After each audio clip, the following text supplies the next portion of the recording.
রামিসার ঘটনা ঘটে যাওয়া আজ 2 দিন হয়ে গেল।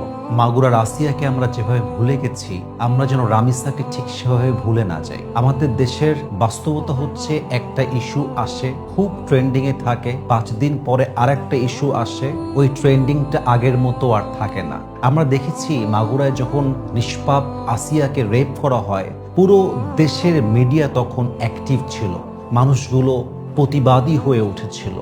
ঠিক তার কয়েকদিন পরে একটা ভিন্ন কনটেক্সট এসেছে, ভিন্ন ইস্যু এসেছে, মানুষ ওই ঘটনাকে ধামাচাপা দিয়ে দিয়েছে, মানুষ সব ভুলে গেছে।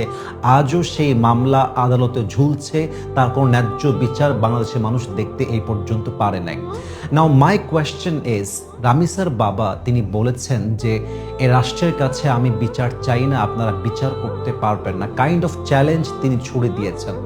এবং আমার কাছে মনে হয় যে রাষ্ট্রের এই চ্যালেঞ্জটা অ্যাকসেপ্ট করা উচিত, কারণ রাষ্ট্র যদি আজকে এই ধর্ষকের বিচার করে, রাষ্ট্র যদি এই ধর্ষককে প্রকাশ্যে মৃত্যুদণ্ডের বিচার করে, ইনশাআল্লাহ আগামীতে কোনো ধর্ষক কোনো বাচ্চার গায়ে হাত দেওয়ার পূর্বে 1000 বার চিন্তা করবে। এবং আমার কাছে বড্ড অবাক লাগে যে একজন বাবা বিচার ব্যবস্থাকে কতটা অবিশ্বাস করলেন, তার বিশ্বাস কতটা উঠে গেলে বাবা তার মেয়ের ব্যাপারে বলতে পারে যে আমি কোনো বিচার চাই না। কতটা ক্ষোভ তার ভেতরে, কতটা কষ্ট জমানো থাকলে সে কথা বলতে পারে যে আমি এই ঘটনার বিচার চাই না, রাষ্ট্র এটার বিচার করতে পারবে না। তো বর্তমান যে সরকার আছেন, আমাদের মাননীয় প্রধানমন্ত্রী তারেক রহমান, ওনারও একজন মেয়ে আছেন।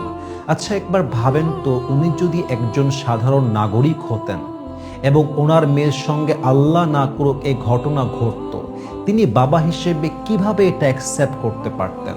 তিনি বাবা হিসেবে এটাকে কেমনে সহ্য করতে পারেন?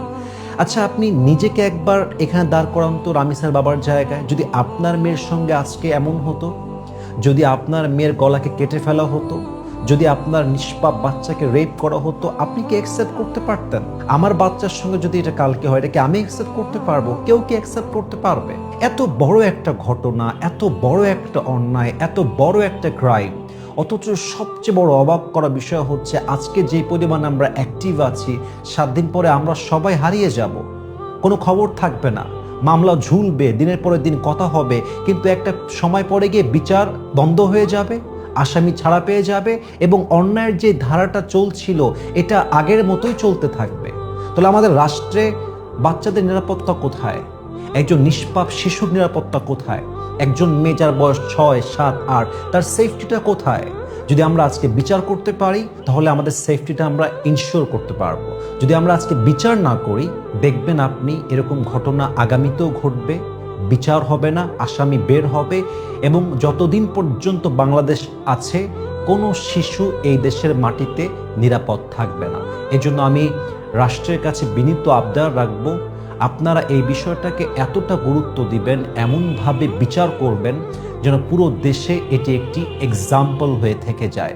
এবং সর্বশেষ আমি একটা কথা বলতে চাই, আপনারা দেখেছেন কত শিশু এই পর্যন্ত রেপ হয়েছে, এটা গোনা মুশকিল। আপনারা দেখেছেন ওসমান হাদির মতো একজন প্রতিবাদী যুবককে রাস্তায় ওপেনলি গুলি করে শ্যুট করা হয়েছে, এই পর্যন্ত আমরা পরিপূর্ণ বিচারটা দেখতে পারি নাই। আমাদের দেশের বিচার ব্যবস্থা এতটা দুর্বল হয়ে গিয়েছে যে অন্যায়কারী অন্যায় করার পূর্বে একটাবার ভাবতেও চায় না। মাদক ব্যবসায়ী ধরা পড়তেছে, মিডিয়ার সামনে সে হাসতেছে। এই জন্য যতক্ষণ পর্যন্ত বিচার অ্যাক্টিভ না হবে, সঠিক বিচার না হবে, এই দেশে অন্যায়কে রুখে দেওয়া যাবে না। আমি আশা রাখবো রাষ্ট্র অ্যাকশন নিবে, বিচার করবে এবং ইনশাআল্লাহ আমরা চাইবো নিরাপদ বাংলাদেশ আমরা আগামীতে গড়ব। আল্লাহ আমাদেরকে তৌফিক দান করুক, আমিন।